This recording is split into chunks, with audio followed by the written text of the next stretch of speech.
નમસ્તે વિદ્યાર્થીઓ, ધોરણ 8 ગણિત લેક્ચર નંબર 3 લાસ્ટ લેક્ચરની અંદર એટલે કે લેક્ચર નંબર 2માં આપણે કેટલાક ગુણધર્મો જોયા હતા વિદ્યાર્થીઓ. ક્રમનો ગુણધર્મ, જૂથનો ગુણધર્મ, સંવૃત્તાના ગુણધર્મ વગેરે, ગુણાકાર, બાદબાકી, સરવાળા, સમય સંખ્યાઓ માટે, પૂર્ણાંક સંખ્યાઓ માટે, પ્રાકૃતિક સંખ્યાઓ વગેરે માટે.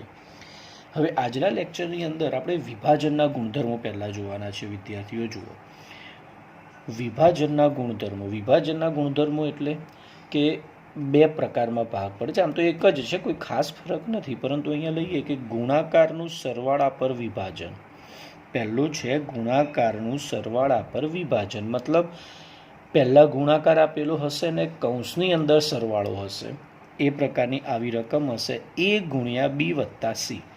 એનો b વત્તા c આ ગુણાકાર છે, એનું સરવાળા પર વિભાજન એટલે આ એનો ગુણાકાર થશે પહેલા જોડે, એટલે a ગુણ્યા b, વચ્ચેની જે નિશાની છે પ્લસ એમના એમ જ રહેશે અને a ગુણ્યા c થઈ જશે. ઓકે વિદ્યાર્થીઓ, તો આને કહેવાય ગુણાકારનું સરવાળા પર વિભાજન. આ રીતે બે કૌંસમાં વિભાજન પામે છે. પહેલા પદ જોડે એટલે કે એનો બી જોડે ગુણાકાર, પછી આ વચ્ચેની વત્તાની નિશાની એનો સી જોડે ગુણાકાર.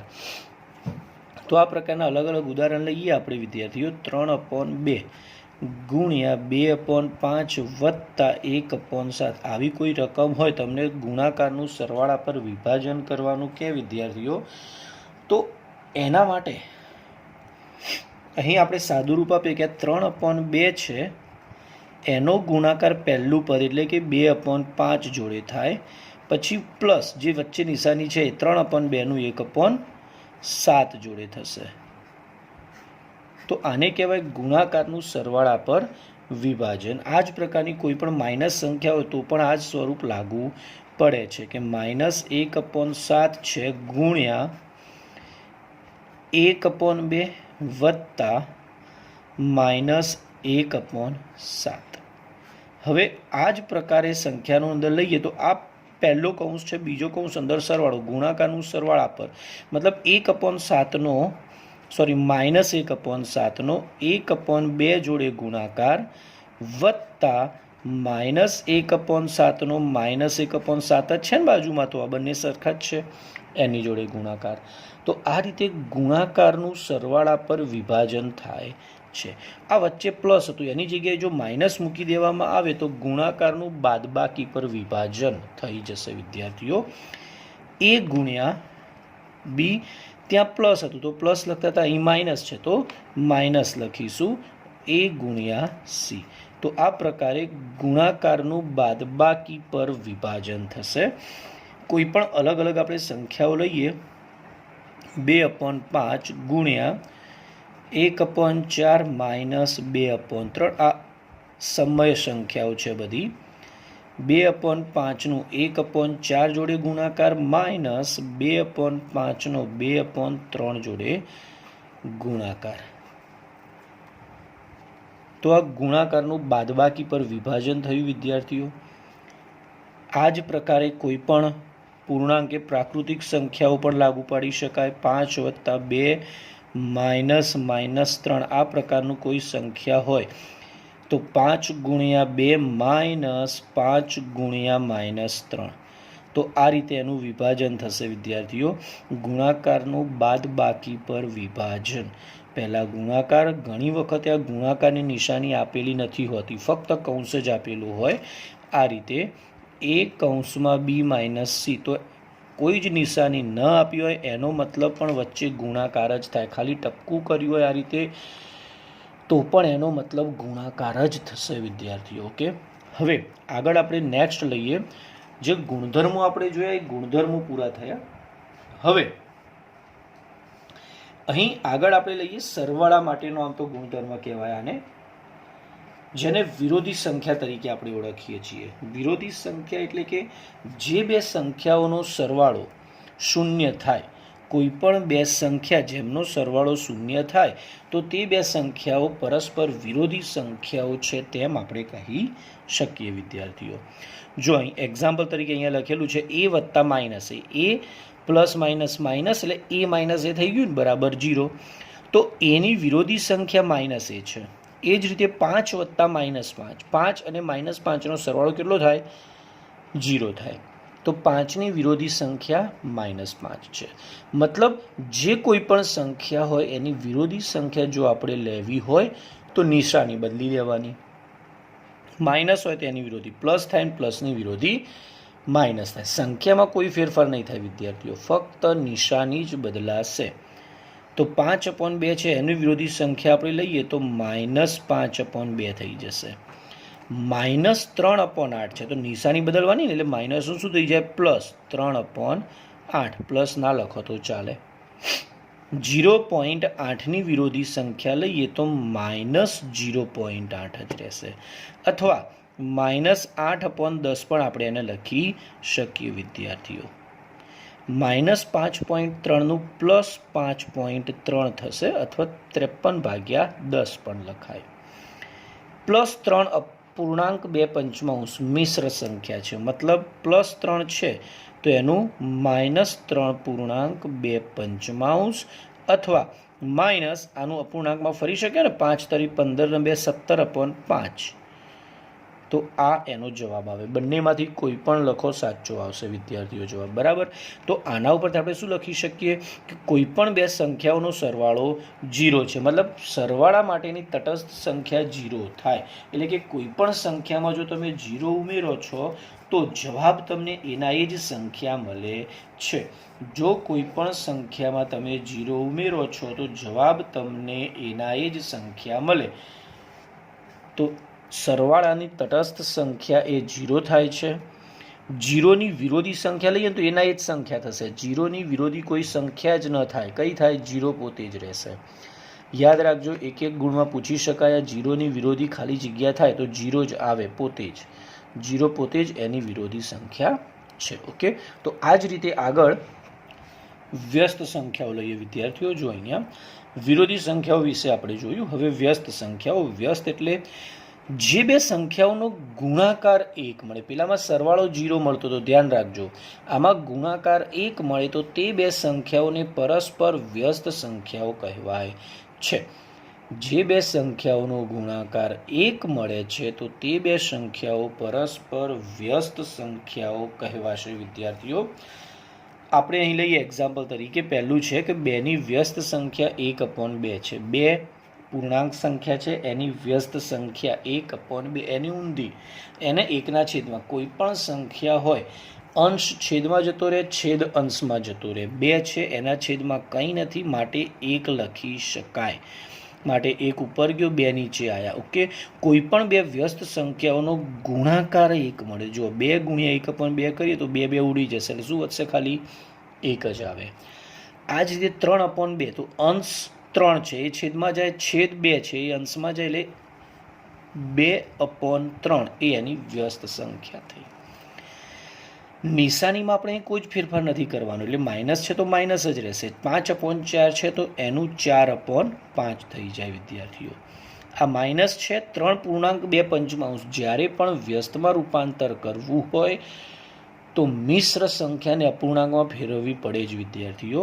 5 × 15 × 2 17 થશે ને, એટલે આ સંખ્યા કઈ બની? -17/5. તો આની વ્યસ્ત સંખ્યા કઈ થાય? તો -17/5ની -5/17. આ એની વ્યસ્ત સંખ્યા થઈ વિદ્યાર્થીઓ. બરાબર છે. તો આપણે વિરોધી અને વ્યસ્ત સંખ્યાઓ વિશે જોયું કે વિરોધી એટલે કે નિશાની બદલવાની, પ્લસ હોય તો માઇનસ, માઇનસ હોય તો પ્લસ. સંખ્યામાં કોઈ જ ફેરફાર ન કરીએ તો ચાલે. જ્યારે વ્યસ્તમાં શું આવે? નિશાની કોઈ જ ફેરફાર નહીં થાય, નિશાની એના એ જ રહેશે, ફક્ત અંશ છેદમાં જાય, છેદ અંશમાં આવે. અહીં બે એવી સંખ્યાઓ છે કે જેનો વ્યસ્ત એ પોતે જ છે. 1 લઈએ તો 1ની વ્યસ્ત સંખ્યા 1 જ થાય. -1 તો એની પણ વ્યસ્ત સંખ્યા -1 જ મળે. આ બે સંખ્યાઓ એવી છે કે જેનો કોઈ વ્યસ્ત જ નથી, એ સંખ્યા પોતે જ તેનો વ્યસ્ત છે. હવે એક આ દશાંશ અપૂર્ણાંકવાળી સંખ્યા છે વિદ્યાર્થીઓ, -0.8. તો આપણે એને વ્યસ્ત સંખ્યા સ્વરૂપે લખીએ તો પહેલાં -0.8નું શું લખાય? -0.8 છે તો -8/10 લખાશે. હવે આપણે આનું વ્યસ્ત કરવાનું છે એટલે -10/8 થઈ જશે. એટલે જ્યારે અપૂર્ણાંક સંખ્યા એટલે કે પોઈન્ટવાળી દશાંશ અપૂર્ણાંક સંખ્યાઓ હોય તો પહેલાં એને અંશ અને છેદમાં રૂપાંતર કરવાના. એટલે પોઈન્ટ પછી એક સંખ્યા હોય તો છેદમાં 10 આવશે, 2 હોય તો 100 આવે અને પછી એનો વ્યસ્ત કરવાનો. આના પરથી શું લખી શકીએ કે ગુણાકાર માટેની તટસ્થ સંખ્યા 1 છે. મતલબ કોઈ પણ સંખ્યાનો એક સાથે ગુણાકાર કરો તો જવાબ તે સંખ્યા પોતે જ મળે. વિદ્યાર્થીઓ, કોઈ પણ સંખ્યાનો એક સાથે ગુણાકાર કરીએ તો જવાબ તે સંખ્યા પોતે જ મળશે. ઓકે, હવે આગળ છે વિરોધીની વ્યસ્ત સંખ્યા. ધ્યાનથી જોજો, વિરોધીની વ્યસ્ત બરાબર છે, બંને સાથે છો 5, તો પહેલાં એની વિરોધી સંખ્યા નક્કી કરો. તો 5ની વિરોધી -5 થાય. હવે આની વ્યસ્ત લેવાની, તો છેદમાં કંઈ નહીં એટલે 1 કહેવાશે ને, નિશાની એમના એમ જ 1/5. વિરોધીની વ્યસ્ત કે ડાયરેક્ટ લખવું, આ લખવું જરૂરી નથી, આ સમજણ માટે લખ્યું છે, એ લખવું જરૂરી નથી. તો 5ની વિરોધીની વ્યસ્ત કીધું તો વિરોધી એટલે નિશાની બદલાય તો પ્લસનું માઇનસ થઈ જાય. હવે વ્યસ્ત એટલે નીચે કંઈ નહીં એટલે 1 થશે, એ ઉપર જશે અને 5 નીચે રહેશે. જો આ લઈએ તો ડાયરેક્ટ જવાબ લખો હોય તો માઇનસ છે, વિરોધી એટલે કીધું છે પહેલાં, તો માઇનસનું પ્લસ થઈ જાય. હવે અંશ છેદ બદલી કાઢવાના એટલે 5/2. જો અહીંયા લખીએ તો આ 2/5 આવે તો 5/2 થઈ જાય. તો આ એની વિરોધીની વ્યસ્ત સંખ્યા. જો આનો ડાયરેક્ટ જવાબ લખીએ હવે, આથી 3/2ની વિરોધીની વ્યસ્ત, તો પ્લસ છે તો માઇનસ, 2 ઉપર 3 નીચે. ઓકે, હવે નેક્સ્ટ વ્યસ્તની વિરોધી, એના જેમ જ પણ એનું ઊંધું છે. વ્યસ્તની વિરોધી છે તો વ્યસ્તની વિરોધીમાં -8/9ની વ્યસ્ત લઈએ તો નિશાની પહેલાં એના એ જ રહેશે, 9/8 થઈ જાય. હવે નિશાની બદલી કાઢો, પ્લસ થઈ ગયું. પેલાની જેમ જ પણ પહેલાં વ્યસ્ત કરવાનું પછી એની વિરોધી કરવાની છે. 0.8ની વ્યસ્તની વિરોધી, તો વ્યસ્ત લઈએ તો 0.8 એટલે 8/10, તો વ્યસ્ત શું થઈ જાય, 10/8 થાય. વિદ્યાર્થીઓ, હવે નિશાની બદલવાની, પ્લસ છે એટલે -10/8 થશે. હવે આ જ રીતે 3.2 વ્યસ્તની વિરોધી સંખ્યા અપૂર્ણાંક છે તો 5 તરી 15 ને 2 17/5 આવ્યા. વિદ્યાર્થીઓ, આની વ્યસ્તની વિરોધી, તો આ 17/5ની વ્યસ્ત 5/17 થાય અને એની વિરોધી એટલે -5/17. નિશાની જોવાની, પ્લસ છે માઇનસ થઈ જાય, જે અપૂર્ણાંક હોય એનું વ્યસ્ત થઈ જશે. પછી વ્યસ્તની વિરોધી અને આ વિરોધીની વ્યસ્ત સંખ્યાઓ. ઓકે વિદ્યાર્થીઓ, તો આટલી સંખ્યાઓ વિશે આપણે સમજ્યા. વિરોધી સંખ્યા, વ્યસ્ત સંખ્યા, વિરોધીની વ્યસ્ત અને વ્યસ્તની વિરોધી ખૂબ જ જરૂરી છે એક એક ગુણ માટે. વિદ્યાર્થીઓ, હવે આપણે સ્વાધ્યાયના દાખલા જોવાના છે. આના અનુસારમાં આ જે ગુણધર્મો ભણ્યા છીએ, આ નિયમો ભણ્યા છીએ, એનો ઉપયોગ કરી અને આપણે દાખલા જોવાના છે. સ્વાધ્યાય 1.1ના દાખલાઓ લઈએ વિદ્યાર્થીઓ. તો હવે આપણે જુઓ સ્વાધ્યાય 1.1, એની અંદર પહેલો પ્રશ્ન જે વિદ્યાર્થીઓ છે, યોગ્ય ગુણધર્મનો ઉપયોગ કરીને કિંમત શોધો. ધ્યાન રાખજો, આપણને શું કીધું છે, યોગ્ય ગુણધર્મનો ઉપયોગ કરીને. જવાબ આનો તમે ઘણી બધી રીતે આપી શકો છો, ગુણધર્મનો ઉપયોગ કર્યા વગર પણ આપણે અહીં ગુણધર્મનો ઉપયોગ કરીને કિંમત શોધવાની કીધી છે.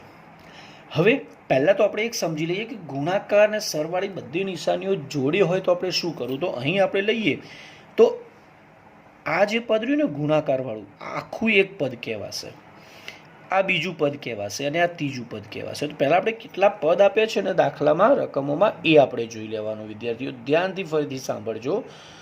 જે પદ આપેલા હોય પદ જોઈ લેવાના, પ્લસ કે માઇનસની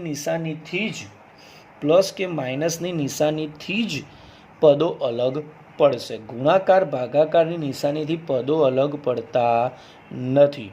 આ ગુણાકાર છે એટલે આખું એક પદ, આ બીજું પદ અને આ ત્રીજું પદ.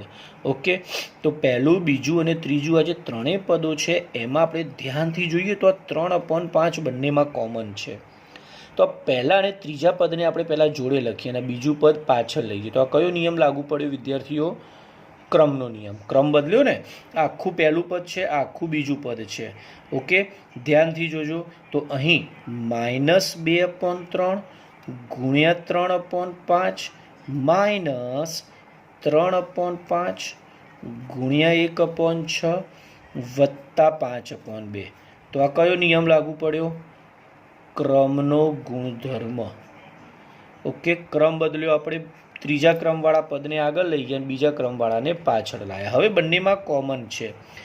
જો કોઈ બંને પદોની અંદર કોમન સંખ્યા મળતી હોય તમને, તો આમાં વિભાજનનો ગુણધર્મ લાગુ પડે ને પડે જ. જ્યારે પણ આવું કોઈ પદ હોય ગુણાકાર બાદબાકી સાથે આવીને, એટલે એમાં વિભાજનનો ગુણધર્મ જે આપણે છેલ્લે જોયો હતો ને, વિભાજનનો ગુણાકારનું બાદબાકી પર વિભાજન, તો એમાં કરવાનું શું? આપણે ઊંધું લાવવાનું હતું શું? પહેલામાં a કૌંસમાં b માઇનસ c હતું, તો એ સ્વરૂપે લાવવાનું છે. આખું વિભાજન છે, તો જે બંનેમાં કોમન છે ને એને એક વખત લખો બહાર, એટલે 3/5 બહાર આવી ગયા. તો વધ્યું શું અંદર? -2/3 માઇનસ અહીંયા શું વધ્યું? 1/6 વત્તા 5/2 થયા વિદ્યાર્થીઓ. હવે આગળ આનો લસા લેવાનો અને એ લસા લીધા પછી એનું સાદુરૂપ આપવાનું છે. લસા લેવાનું છે અને લસા લીધા પછી તે પદનું આપણે સાદુરૂપ આપવાનું છે.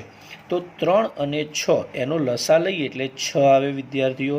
3/5 આગળનું પદ એમના એમ, 6 અને 3નો લસા 6. આ 3 જ હતા, તો એને 2 વડે ગુણવા પડશે ને. તો જો અહીંયા હું ના હોય તો એક સ્ટેપ લખું છું, તમને ના ખબર પડે તો આ રીતે તમે લસા લેતા હતા. 3/5 6 લસા લાવો છે તો આને 2 વડે ગુણવા પડે, તો ઉપર પણ 2 વડે ગુણવાના, માઇનસ અહીંયા તો 6 છે જ એટલે 1 વડે ગુણવાના, તો ઉપર પણ 1 વડે ગુણવાના, વત્તા 5/2. યાદ આવ્યું વિદ્યાર્થીઓ? આ રીતે. હવે નીચે 6 આખાના છેદમાં આવી ગયું, ઉપર 2 દુ -4 માઇનસ 1 એકા 1.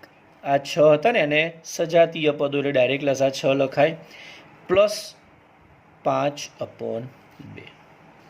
હવે 3/5 કૌંસમાં એટલે ગુણાકાર સ્વરૂપ કહેવાય એને, તો -4 અને -1 એટલે -5 થયા અને છેદમાં કેટલા આવ્યા? 6 આવ્યા, વત્તા 5/2. અહીં જો વિદ્યાર્થીઓ ધ્યાનથી 5 ગયા, 5 એકા 5 થાય, 3 દુ 6 થશે. શું વધ્યું અહીંયા? -1/2 વત્તા 5/2 વધ્યા. હવે 2નો લસા લઈએ, બંનેના છેદમાં 2 છે ને એટલે આ રીતે આવશે. -1 પ્લસ 5 કેટલા વધે? 4 છેદમાં 2, 2 દુ 4 એટલે 2 જવાબ આવ્યો. અહીં આ જે આપણે લખ્યું છે એની અંદર અહીં લખી શક્યા જે ક્રમનો ગુણધર્મ વાપર્યો, તો એ જ રીતે અહીંયા આપણે કયો નિયમ વાપર્યો? વિભાજનનો ગુણધર્મ. આખું લખવું હોય તો ગુણાકારનું બાદબાકી પર વિભાજન એ રીતે પણ લખી શકાય. અને એના પછી તો લસા લઈને સાદુરૂપ આપેલું છે, તો 2 ગુણધર્મોનો આપણે અહીંયા ઉપયોગ કર્યો છે અને આ રીતે આપણે જવાબ મેળવ્યો. ફરીથી એકવાર જોજો વિદ્યાર્થીઓ, અહીં જો એમ તો ગુણાકારમાં છે તો આ 3 ઉડી જાય, અહીંયા પણ 3 દુ 6 થાય, પણ એમાં પછી આપણે એક પણ નિયમ લાગુ પાડી શકીએ નહીં. લસા લઈને ડાયરેક્ટ સાદુરૂપ આપવું પડે, એક પણ ગુણધર્મ એમાં વપરાતો નથી. અને આપણને અહીંયા શું કીધું છે કે યોગ્ય ગુણધર્મનો ઉપયોગ કરીને સાદુરૂપ આપો. એટલા માટે થોડુંક અઘરું પડે, પરંતુ જે કીધેલો છે નિયમ વાપરવાનો એ વાપરવું પડે. ડાયરેક્ટ તમે કરો તો એ દાખલો ખોટો પડે. જવાબ ભલે સાચો હોય, જવાબ 2 મળી જાય, પણ એ સત્ય કહેવાશે નહીં, કેમ કે આપણે ગુણધર્મનો ઉપયોગ કરવાનો છે. તો માટે પહેલાં ક્રમનો ગુણધર્મ વાપર્યો અને પછી વિભાજનનો. ફરીથી જોજો ક્રમ કઈ રીતે બદલાય છે. તો ગુણાકારવાળાથી આખું એક જ પદ કહેવાશે, આ બીજું પદ અને આખું આ ત્રીજું પદ છે. એટલે જોવાનું શું, આપણે આમાં 2 સરખા પદો છે તો સરખા પદો હોય ને એને જોડે લાવી દેવાના, તો એક ક્રમ બદલ્યો કહેવાય. અને પછી દરેકમાં આવી રીતે ગુણાકાર બાદબાકી કે ગુણાકાર સરવાળો આવતો હોય એટલે વિભાજનનો ગુણધર્મ લાગુ પડે જ. વિભાજનનો ગુણધર્મ એકવાર આપણે સમજી લઈએ તો આ રીતનો હતો વિદ્યાર્થીઓ. જુઓ, a વત્તા b જો કૌંસની અંદર હોય, બાર કોઈ ત્રીજું પદ c ગુણાકાર સ્વરૂપે હોય, તો આનો આની જોડે ને આનો આની જોડે ગુણાકાર કરતા હતા ને તમે, c ગુણ્યા a વત્તા c ગુણ્યા b. તો બંનેમાં જો આ c કોમન, તો આવું પદ આપણને અંદર આપેલું છે અલગવાળું, જેમાંથી આપણે આવું લાવવાનું, આ પદમાંથી આ પદ મેળવવાનું છે. તો આપણે એમાંથી આ પદ મેળવ્યું, જે બંનેમાં કોમન છે એને 12 લખવાનું, જે વધ્યું એને નિશાની સાથે અંદર લખવાનું એટલે જવાબ મળી જાય. ઓકે, તો નેક્સ્ટ આ જ પ્રકારે બીજો દાખલો લઈએ આપણે. જુઓ તો બીજા દાખલામાં આપણને આ જ પ્રકારની રકમ આપેલી છે વિદ્યાર્થીઓ. પ્રથમ પદ આપણે આખું થશે, બીજું પદ થશે, ત્રીજું પદ થશે. માઇનસ અને પ્લસ છે ને ત્યાંથી પદો અલગ પડે એટલે પહેલાં બે પદ એ પહેલું, બીજામાં બે આવ્યા એ બીજું, અને આ બે ત્રીજું પદ થયું. હવે આમાં કે આમાં કંઈ સરખું નથી. સરખું ક્યાં છે? આ બંને. તો આ બંને પદો જોડે લાવ, આ આખું પાછળ જાય એટલે કે કયો ગુણધર્મ કહેવાય એને? ક્રમનો ગુણધર્મ. તો અહીં ક્રમનો ગુણધર્મ લાગુ પડે વિદ્યાર્થીઓ. 2/5 ગુણ્યા -3/7 આયર્યું પદ આગળ આવ્યું, પ્લસ આ પ્લસ છે ને એટલે પ્લસ લખવાનું 1/14 ગુણ્યા 2/5. આ માઇનસ સાથે આખું પાછળ જશે 1/6 ગુણ્યા 3/2. જો આ પહેલું પદ, બીજું પદ, ત્રીજું પદ. ઓકે, હવે બંનેમાં સરખું શું છે? 2/5 છે ને, તો વિભાજનનો ગુણધર્મ યાદ કરો વિદ્યાર્થીઓ. એ વિભાજનના ગુણધર્મ મુજબ બંનેમાં જે સરખું હોય તેને બહાર લાવવાનું. તો બંનેમાં સરખું છે 2/5, એ બહાર નીકળશે તો વધશે શું? અહીંયા -3/7 પ્લસ છે તો પ્લસ અહીંયા શું વધ્યું? 1/14. ઓકે, માઇનસ અહીંયા બીજું કંઈ જ નહીં થાય, અહીંયા છેદ ઉડશે તો આપણે છેદ ઉડાડી દઈએ અહીંયા વિદ્યાર્થીઓ. 3 દુ 6 એટલે ઉપર શું વધ્યું? 1, નીચે 2 દુ 4. હવે અહીં 2/5 લસા 7 અને 14 નો લસા કેટલો? 14 આવે ને, એટલે અહીંયા 7 ને 2 વડે ગુણવા પડે તો ઉપર 3 ને પણ 2 વડે ગુણવા પડશે.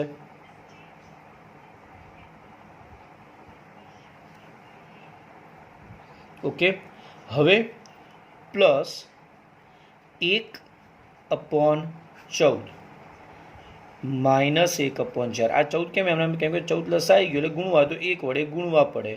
આપણે ગુણ્યા નથી, આગળ ગુણ્યા હતા એ રીતે 1 વડે અહીંયા ગુણવા પડે તો વધશે શું? 2/5 માઇનસ 3 દુ 6, 7 દુ 14, 1 એકા 1, 14 એકા 14 માઇનસ 1/4. પેલામાં ડાયરેક્ટ કરી તો અહીંયા આખું પદ આપણે આ લખ્યું. હવે આ 14 લસા આવશે તો જુઓ -6 વત્તા 1 આવે ને, સજાતીય છે એટલે -1/4. 2/5 ગુણ્યા -1 પ્લસ -6 પ્લસ 1 સોરી -6 પ્લસ 1 તો -5/14 -1/4. આ 5 ગયા, 2 સીતા 14 તો કેટલા વધ્યા? માઇનસ ઉપર કંઈ નહીં એટલે 1, નીચે 7 -1/4. તો લસા કેટલો આવે? 7 અને 4 નો વિદ્યાર્થીઓ? 7 ચોક 28, 4 સીતા 28. તો ઉપર આને 4 વડે 7 વડે ગુણવાના. -4/28 -7/28 તો કેટલા વધ્યા અહીં? જો અહીંયા ફરીથી -1/7 -1/4, 7 ચોક 28 લસા આવે એટલે 7 ગુણ્યા 4 અને 4 ગુણ્યા 7 28 આવશે ને લસા. તો નીચે 4 વડે ગુણ્યા તો ઉપરના પદને પણ 4 વડે ગુણવાના. 7 વડે ગુણ્યા તો ઉપર પણ 7 વડે ગુણવાના. 28 લસા આવી ગયો -4 -7 એટલે શું આવશે જવાબ? -11/28. આ વિદ્યાર્થીઓ આપણો જવાબ થયો તેનો.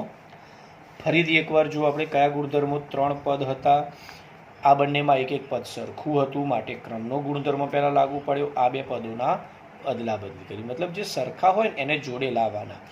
આ બંને આગળ પાછળ લો તો પણ ચાલે, આ પાછળ પેલું આગળ તો પણ ચાલે, બરાબર છે. પછી વિભાજનનો ગુણધર્મ, જે બંનેમાં સરખું છે એને એક વખત આગળ, જે વધ્યું એને અંદર લખવાનું, છેલ્લું પદ એમના એમ. હવે 7 અને 14 લસા 14 આવે તો 2 વડે ગુણવા પડે, પેલાને 1 વડે. લસા લઈને સાદું રૂપ આપ્યું હવે જવાબ મળે તો એમાં હજુ લસા લેવાની જરૂર પડશે, તો ફરીથી લસા લીધો ને સાદું રૂપ આપ્યું. જવાબ આવે છે -11/28. ગુણધર્મનો ઉપયોગ કરીને વિદ્યાર્થીઓ આપણે દાખલો ગણેલો છે. ધ્યાન રાખજો, ગુણધર્મનો ઉપયોગ કરીને આપણે આ દાખલો ગણેલો છે, માટે આ રીતે ગણવો જરૂરી છે, કેમ કે આપણને રકમમાં કીધેલું છે એટલા માટે. ઓકે, તો હવે આવતા લેક્ચરની અંદર આપણે આ ક્વેશ્ચન 1 જોયો. ક્વેશ્ચન 2, 3, 4 જે આગળના 1.1ના એક્ઝામ્પલ છે એ આપણે નેક્સ્ટ લેક્ચરમાં લઈએ વિદ્યાર્થીઓ. ઓકે, ત્યાં સુધી આટલું તૈયાર કરો, કમ્પ્લીટ કરો, જે પણ દાખલા ગણાયા છે એ ગણો, અને લાસ્ટમાં જે હોમવર્ક મૂકું છું હું એ તમારે દરેકે કમ્પ્લીટ કરવાનું છે. ઓકે, આવજો.